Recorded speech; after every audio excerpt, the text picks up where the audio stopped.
Hello and welcome to Real World HR, the podcast putting the human back into HR. I'm Louise Kennedy, a HR expert, chartered CIPD professional and the founder of award-winning HR consultancy Oculus HR. In the Real World HR podcast, we focus on people and business, telling the stories that we've learned from and explaining the processes which have supported the solutions. In this episode, I'm joined by Nicki Clark, Chief Exec of UMi. Nicki is a founding director of the employee-owned business, which helps businesses of all sizes across the UK to go further by providing the best information, expertise and finance through its own services and partnership. She's also actively engaged in a range of organisations and enterprises who supports services and creates better opportunities for young people. Nicki was awarded an OBE in the Queen's Birthday 2022 honours list for her services to business and social enterprise in North East England. Are you ready to step into the real world of HR? So thank you very much, Nicki, for coming along and joining us today. Do you want to maybe start off with a little bit of who you are and what you do and the involvement in different organisations that you've got? So, yeah, as you say, I was only one of the founders of UMi. I can't take all the credit. I'm now Chief Executive. And essentially, the reason why we founded UMi and why it exists is we felt that it was still too hard for really busy owner-managers of small and medium-sized businesses to get access to the help and support and advice and finance that was going to help them do more, essentially, whatever that meant to them. And in terms of me, I've meandered my way through my career with no particular plan in mind. And I started out life in banking. I then went into the FMCG sector in what I affectionately called at the time Posh Pop. That was where I got to travel quite a lot at quite a early stage in my career. I have to think Posh Pop. Are we talking Soda Streams or are we talking... No. So it was a lovely business that was based across in Hartlepool, 2 sites across in Hartlepool, one of the sites being the brewery where we did all the bottling and what have you, but it was non-alcoholic drinks. But at the time they were called adult soft drinks. Right. They were very expensive and you might have heard of some of the brands. They were called Army, Aqualibra, Purdy's. So you might have seen the silver bottle Purdy's. Well, that was developed and owned by the business called Orchid Drinks across in Hartlepool. It was a phenomenal business, independently owned. And it was just great at the stage I was at in my career. You got involved, or you could get involved in everything from doing, the sort of R&D end into the manufacturing stuff. And I was lucky enough to be able to travel to lead their export business for a period of time, for about 4 or 5 years. And I got to travel all over the place. It was fantastic. That cultural experience was undoubtedly something that shaped my attitude towards leadership, management, business in general. That exposure to different cultures and needing to therefore be flexible and open-minded and so on and so forth. So that was definitely a defining point. And did that come from was it a relatively small business or was it kind of mid-sized business? Did that come because of the size of business and the recognition of what you thought it would be? Or is that just kind of your general interest started to build at that time? No, I think just travelling the world and seeing different business cultures from Central Europe to Scandinavia to North America, Canada, etc., having that experience of different business cultures at such a young stage made me really appreciate the diversity and difference in terms of ways of doing business, but also how different business leaders and owners establish their own cultures and so on. So, because I came out of a very corporate culture in NatWest Bank, which was my first job for 5 years, and I loved it. Had a great time there, met some wonderful friends, and had some really fantastic training and personal development. So that was very corporate culture. Into what was an independently owned business with about 100 people in, I think, back in the day. Right. But that included the manufacturing side as well, and travelled the world. And then the business sold to Britvic. I was really lucky and got the chance to transfer to Britvic International, which was based down in Slough, to continue on the international side of the business. So back into quite a corporate environment. Lovely business, but I just realised I really wasn't up for corporate life. And just wasn't for me. Yeah. I loved the diversity of working in a smaller business, being able to do all sorts of different roles, get involved and influence also decisions was important to me, which was a little bit harder at that stage in my career in a corporate entity. So I stayed in the North East with my hubby. We decided we'd set up a business together because he's been a builder all of his life and he wanted to do his own thing. And I thought, this is perfect because we've got hugely complementary skills. And we obviously like each other. So from a cultural perspective, we're going to get on really well because we've been married for a little while by that point. Anyway, after a year, I suddenly realised, and he suddenly realised, that it was either divorce or one of us got a job because we were not destined to work together. To work together. That was looking back now through a cultural lens, that was probably a learning point as well, that actually it doesn't really matter how sort of affiliated you are in terms of how you feel to one another or indeed complementary skills. That's not the be-all and end-all to having a really productive and high-performing culture within your business. So then I left there, and that's when I first got involved in the kind of business support sector, working with other business in that business consultancy world. And then we formed UMi as a consequence. So, And does your husband still have his business? No, so he did for many years, then he fell out of love with the building sector. And he took over kind of bringing our two boys up at an early stage and taking them to school and whatnot. And he got roped into doing quite a lot of the school trips. So he was a little bit unusual in terms of, 6'4" guy. He was a builder, taking the kids to school back in the day, which was, probably 15 years ago. Wasn't normally done. Got asked to go on lots of the school trips. And anyway, he's really great with kids. I always used to come home on a night and have umpteen kids all over the house because they were in his builder's van and doing all sorts. And as a consequence of that, I retrained as a teaching assistant. Oh, fabulous. So that's what he does now, yeah. See, it's funny where things come out of, like what's come out of that in the change of direction, isn't so it? When I say I meandered, we've definitely meandered along the road. I'm not one of those people that had a grand plan about where I was going to end up. The only thing I was ever going to do was be a vet. But that didn't hasn't go well. quite worked. Not yet. Still time. So obviously you did some business consultancy work and then you decided to set up UMi. How did you, or kind of what led to it? Obviously, stepping out to set up a business on your own. Obviously you've done that with your husband, but it's no easy task to be able to do. Kind of what was your thought process behind it based upon the experience that you'd had? Well, to be honest with you, there was a lot of people involved in the establishment of UMi, as I say, not just myself. And we were all in various roles in the business support sector at the time. And we collectively believed that we really had a passion and a vision to do things a little differently. And it was at a time when central government were about to take quite a different approach to commissioning one of their core business support services at the time, which was called Business Link. And they were going to let it as a franchise kind of model and on a regional basis. And we all kind of looked at each other and were like, well, we think we can do this better than anybody else, quite arrogantly. So we stepped away from day jobs. We were afforded that kind of privilege and took a number of months to pull together our proposal in terms of how we would run it.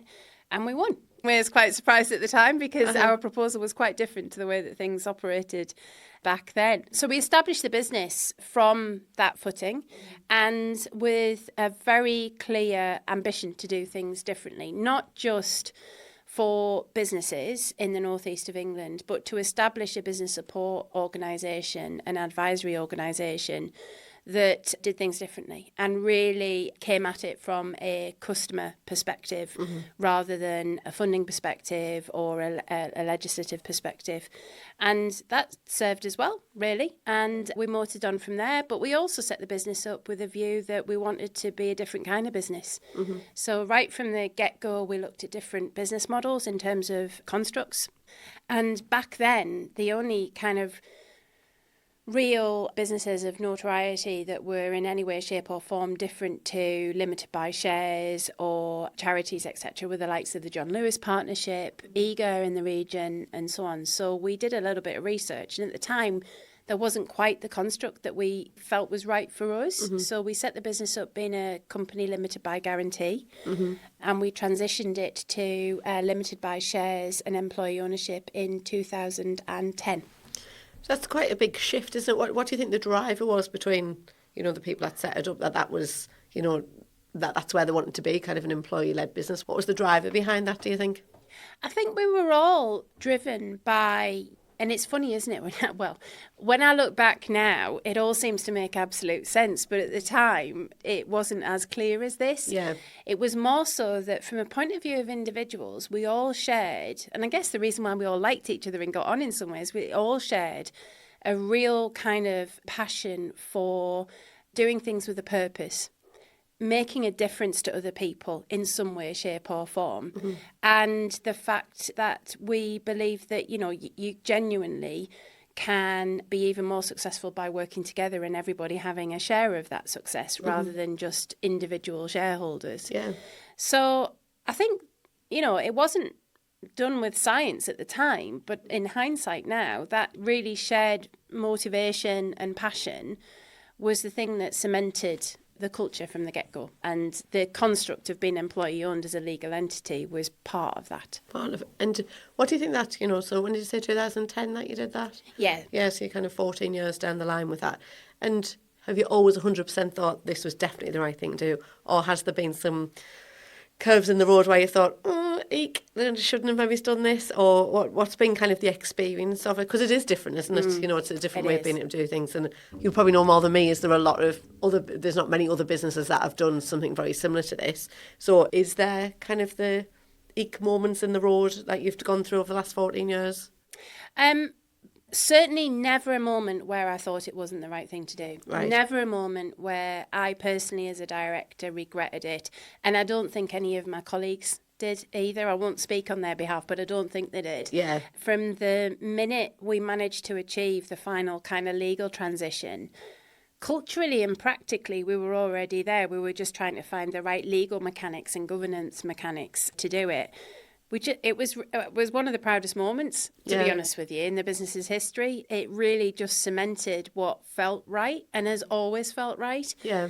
Employee ownership can come in all sorts of different forms, and it doesn't work for everybody, but it really has worked for us. Yeah. So less eek moments, but has it challenged us? Absolutely. Has it tested thinking?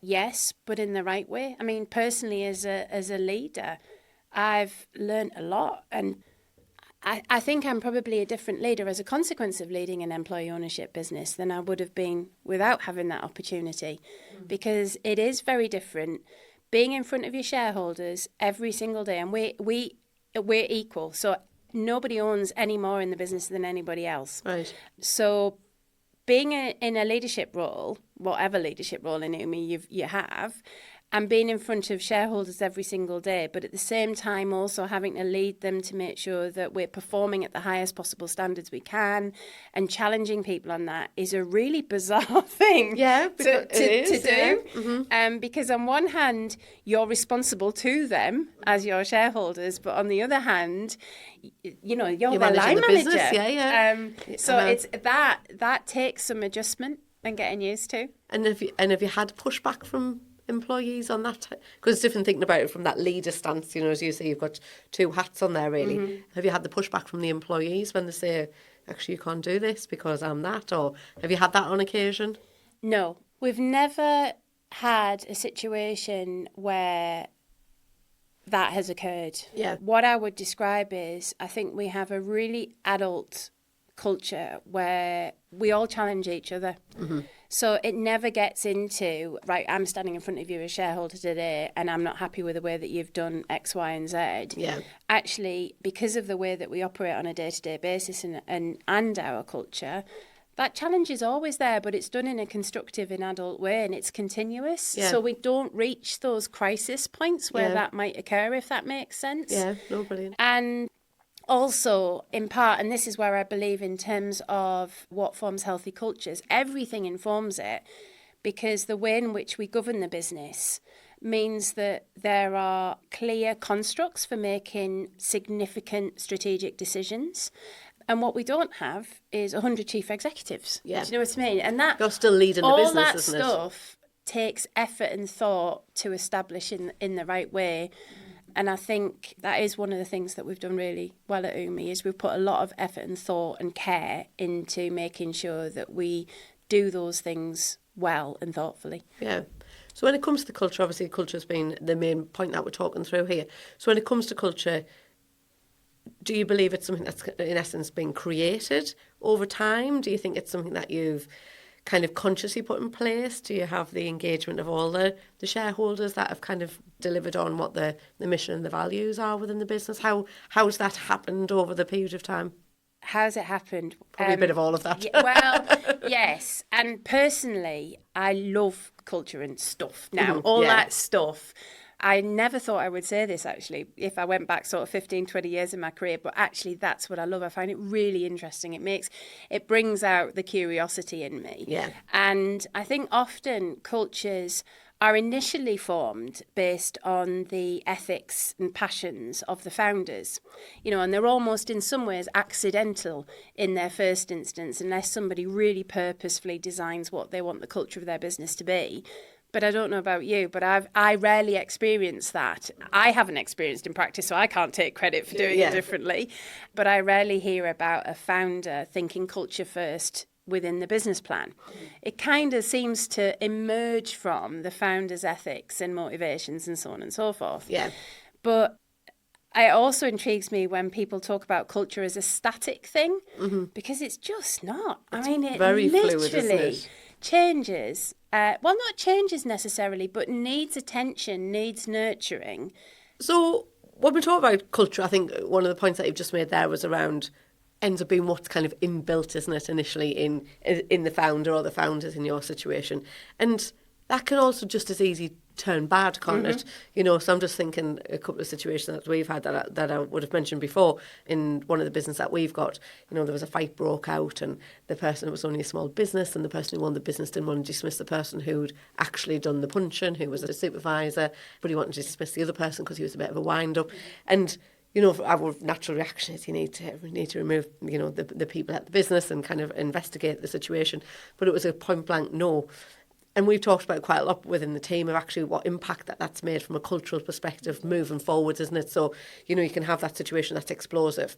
But I always say everybody's watching.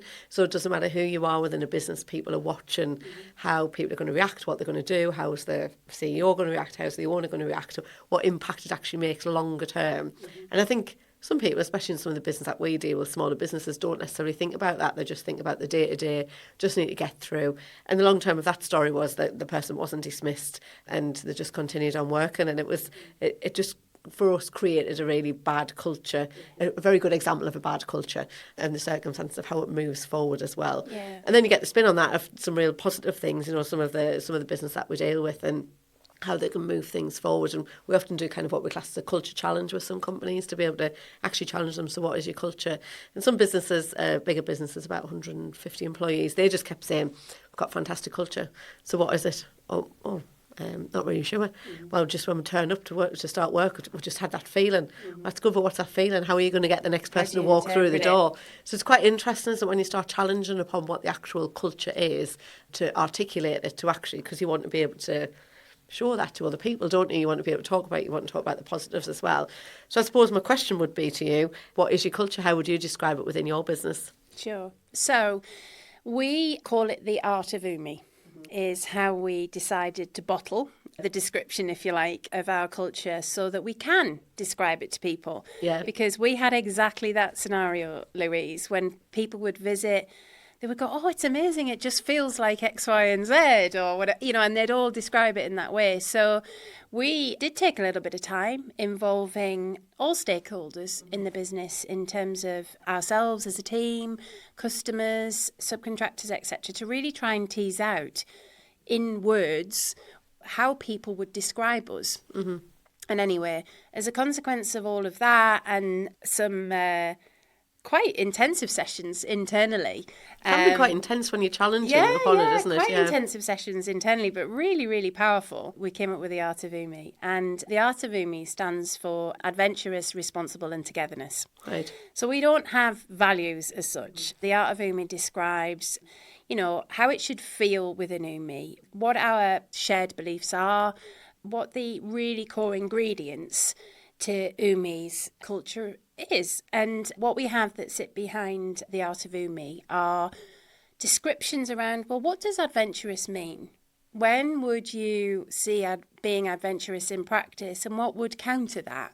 what would be the alternative? You know, if you looked at the sort of dark and light of it, what would be both ends of the spectrum?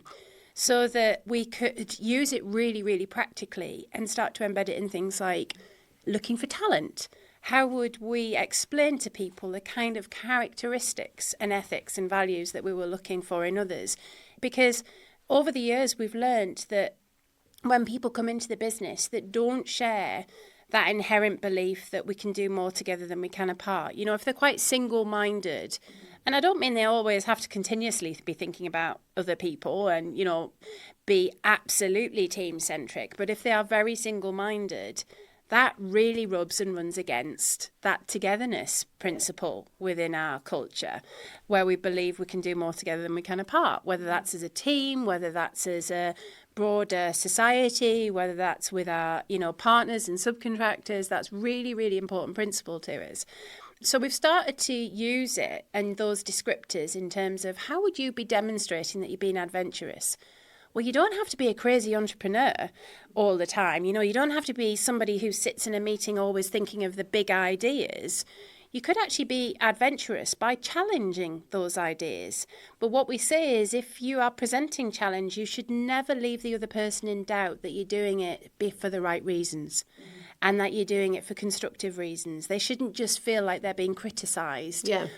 So again, what we do is we use it as a means of, in some ways as well, managing live environments, you know, and it becomes a bit of a language within the team with which they feel they can just perhaps sometimes counter a colleague, or it gives them a language that's comfortable to do so, if you see what I mean. So it really has taken what is often mysterious, isn't it? You know, that thing that you talk about in terms of culture, and started to turn it into a very practical thing with which we can use to grow and develop the business. Yeah, because it obviously, without a doubt, sounds like it's kind of infiltrated within the whole company, isn't it? It's kind of all the way through and people are talking the talk. So do you include that when you're doing the recruitment side of things as well? So do you want to talk a little bit about your recruitment? Because I know I've kind of listened to you speak on the recruitment element of things before, that impact, you know, kind of from a cultural point of view. Do you just want to explain what you do and how that impacts upon the people that you bring in the business?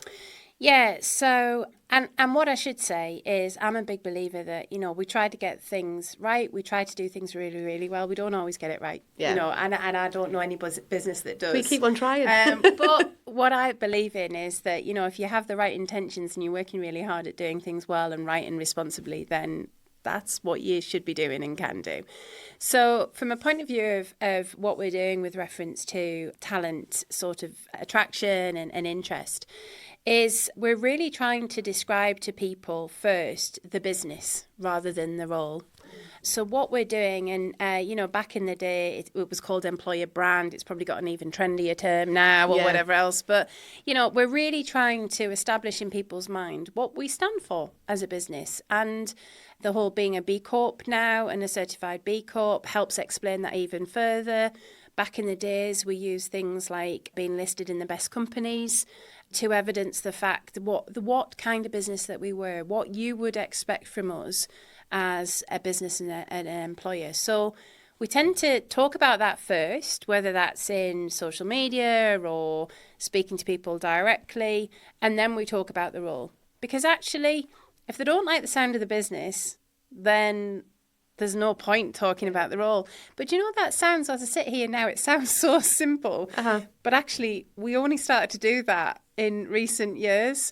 But prior to that, we would always just advertise the role. Yeah, you know, you want people to be confident of the business that they are coming to is the right thing. Well, we've really, really realised that it doesn't matter how technically brilliant they are at the role, if they don't get the business. Yeah. It all comes unstuck. And when you go back and look at trends in terms of data about where people have come in and left and so on and so forth, and you really then apply the intrinsic knowledge you have of those situations against the trends in data, we did start to spot that was where it went wrong. It wasn't that we were getting it wrong from a recruitment perspective around technical competency, but we were getting it wrong, perhaps, around team and cultural fit. Yeah. So we kind of try and flip that on its head a little bit and talk about the business and understand first and foremost, why people are attracted to UMi, not just the role. What is it that they are thinking they're coming to and they're going to get out of it first rather than just the role? And do you think, just note down there, kind of, when you talk about the information that you've got, that, as you say, employee branding side of things, do you think you have a lot of information out there in the public domain that people can make those decisions when they turn up?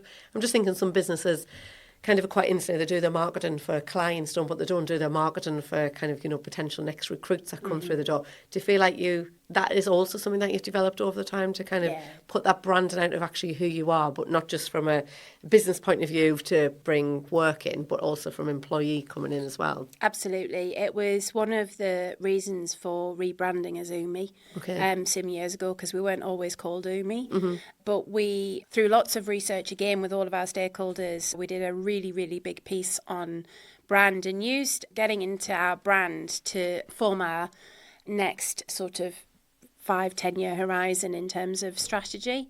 So we used to be really poor at it, Louise. We used to be really poor at talking about the business. And I think that was in part because the narrative wasn't quite there. The story just didn't hang together. Do you know what I mean? And as part of the work we did to develop UMi as a brand, all of a sudden, and it was really funny, it's like I get goosebumps now because it was genuinely a goosebump moment.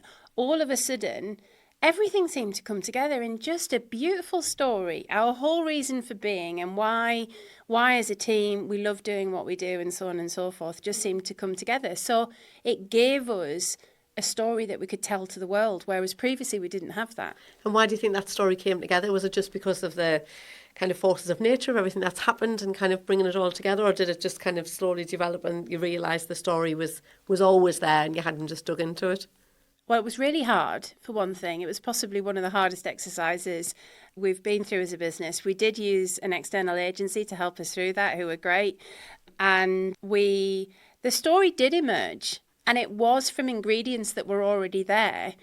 But it was a bit like having all the words, but didn't know how to put it together. But didn't know, exactly so. And over time, and with some real hard graft and lots of really intensive sessions together as a team and all different kind of parts of the team at different times and stakeholder groups, it came together. So I think before that, we were pretty poor at marketing ourselves as a business to potential people and talented individuals who might want to come and join us. But I do think we've got better at that now because I feel like we've got a great story to tell. So the story really has been a crux point of being kind of pretty fundamental in the move forward. And do you think that has made a significant impact? When you talked there before about employees that you brought in have the good technical skills, but kind of not maybe fitting the culture and the way that you work with regard to the art of UMi. Do you think that's therefore made a big impact upon how things have, and have you seen a difference? Obviously, it sounds like you kind of monitor the people that are within the business and when people leave. Do you think that's made a difference? Absolutely. By so doing that? If you look at how we measure success as a business, which is ever since we set up in 2007, we've had 3 main indicators with which we measure success at a board level. And that's our long-term balance sheet health, importantly, not our short-term profitability, whether or not we are a workplace where talent can thrive, and there was a whole load of measures that sit alongside that, and the difference that we make in the world around us. At the time, we didn't know this, but today, obviously, that aligns really nicely to people, planet and profit. Yeah. And when you look at those 3 indicators over the course of the last 3 to 4 years, we've never been in better shape, Louise. Right. And I'm really proud about that because actually, it's not been the easiest of markets. It has been really challenging. And we've had to do some tough stuff. And we've got even more serious about our culture and the art of UMi and expectations of one another. And some people haven't liked that and they've left. But actually what we also see, and I get that, for me, I think if you're not enjoying what you're doing, you should absolutely vote with your feet. I know. And it's not for everybody, is it? No. Not every situation. And I think that was another thing that we need to be proud about who we are and not try and be all things to all men, because you can't be. But also what's happened over those recent years as well is, largely speaking, when people join, they stay. And I think that is because we're having a much more thoughtful conversation about the kind of business that we are, not just the role, and the kind of culture that they're coming into from the outset. And it's really lovely when people come to interviews and say, oh, I watched the video and it's great and it really made me feel good and it gave me a really good insight into the business. And then I had a look at X, Y, and Z. And you can tell that they've really invested the time to have a look at the business that they want to work with, and therefore they're being much more thoughtful about the decision they're making in their career, which as an employer is reassuring. Absolutely, because I can't remember the statistic exactly, but somebody told me the other day, which put the fear of God into me, that apparently in this day and age, somebody can submit about, 6 applications during the Coronation Street adverts? Oh, I wouldn't be surprised. And I was like, but what? And I think, and actually we've done some recruitment to get the right person into our team. It took me 5 months to get the right person to come into the team. And exactly what you're saying, when you come across some people, and I kind of do it as a bit of an open, so what do you know about Oculus HR? And this one woman said, oh, not much, there's not really much online about you. I mean, I had to really try and stop myself laughing, because actually, there is a huge amount there, is. As you said when you walked in here. And a whole foray of awards. But for then someone to say it, and then in your mind straight away you've thought, absolutely not the right person, as you say, probably applied with many other jobs at the same time and just haven't really given any time or thought. Yeah. And you want someone who's prepared to come along to your business and be prepared to look at who you are before they turn up, to be able to ask the right questions on there. So I think that is a real important point of it. And it's just interesting. I'm really interested in the fact that you'd consciously put so much information out there when the recruitment market is as difficult as what it is at the moment. I think that's kind of such a big support to be able to get the right people to come through the door. And recruitment does take time these days, doesn't it, to get the right people in? But I think fundamentally we want to attract people who care who they work for. Yeah. And if they don't, they're not right for us. They're not right for you. Yeah. That's the first kind of decision point. If they're just wanting a job in a particular field and they don't really mind what organisation that's in, they're not right for us. Yeah. We really need somebody to care who they're working for. Yeah. I did just note down there before, a little bit ago, you said that obviously you're BCorp registered and certified there now. Just out of pure interest, really, kind of what was your catalyst of thinking, actually, we'll apply for that and do that, because it is kind of a big, and it is a big task, and it's obviously kind of so much, is rising out of it. It's kind of the place that needs to be. So, what was your thought process around, kind of going forward to be certified? Yeah, it was a little different for us because I mentioned those 3 success measures a moment ago. So what we had been using to evidence whether or not we were achieving those objectives was a set of internal indicators, some of which came from external endorsement, like the best companies to work for. We were collecting data through things like employee surveys.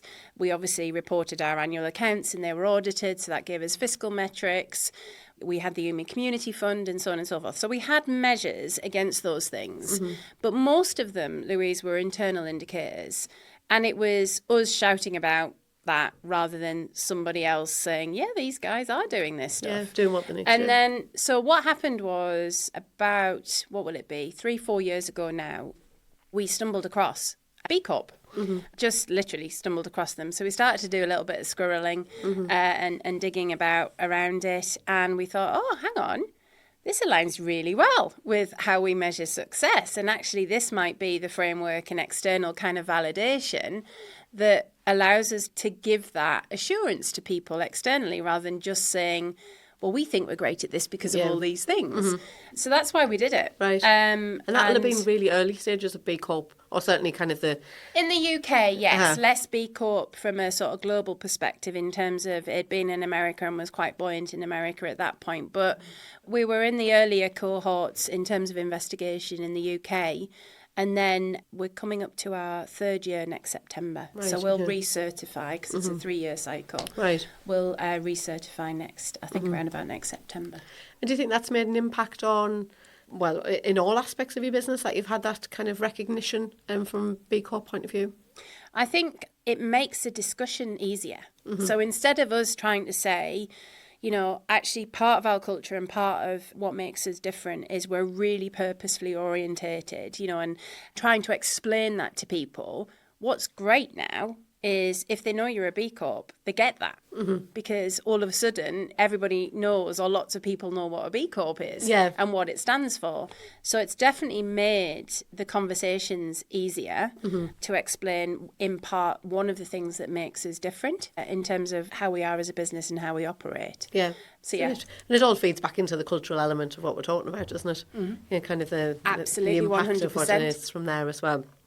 So just as we kind of come to an end, because obviously the conversation that I've had, as you said, really interesting culture, and obviously from our point of view, we love talking about culture and the impact that it can make as well. What would be your biggest piece of advice to business leaders, owners, to ensure that they implement and work with a good culture?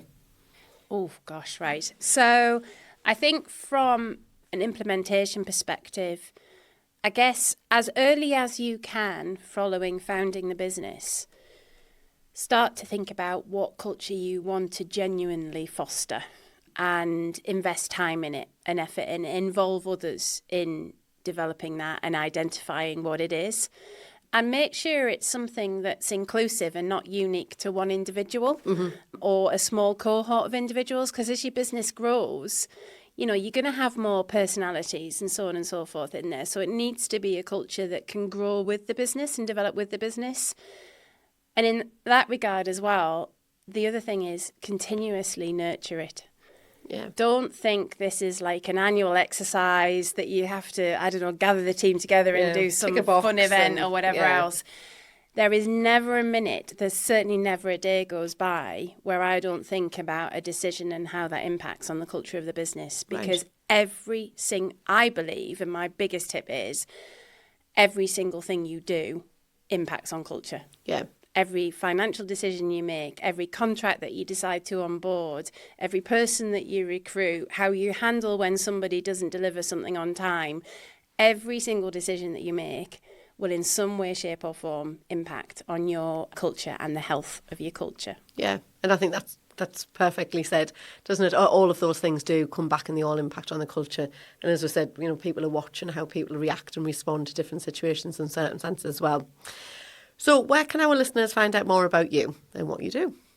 So if you just simply really Google weareumi.co.uk, and that'll take you to our main website, or you'll find us on all of the social media channels, and you'll also find us on things like Spotify as well. So yeah, if you look for the address We Are Umi in any of those areas, you'll find us. And I'm on LinkedIn, so if anybody wants to reach out to me, they're more than welcome to do that via LinkedIn. Fabulous. And you do a podcast as well, don't you? Yes, we do. So yeah, do not always me. Yeah. So you don't have to listen to my dulcet tones all this time. Sometimes other colleagues as well. Yeah, and they're on a huge range of different areas around business support and consultation, is it? Yeah, so yes. So just it's a podcast series full of really interesting businesses, and that's one of the things that's wonderful at UMi. We get to work with all sorts of different businesses in terms of sector, size, geography.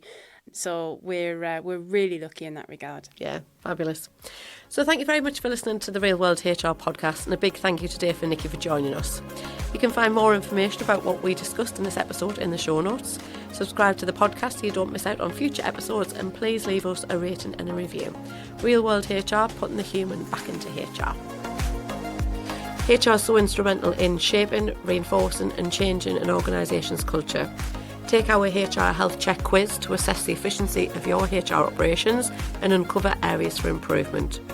We'll then share key actions and steps you can implement to ensure you're legally compliant, supporting your employees and managers and supporting your business. It just takes 2 minutes and it's completely free. Head down to the show notes for the link.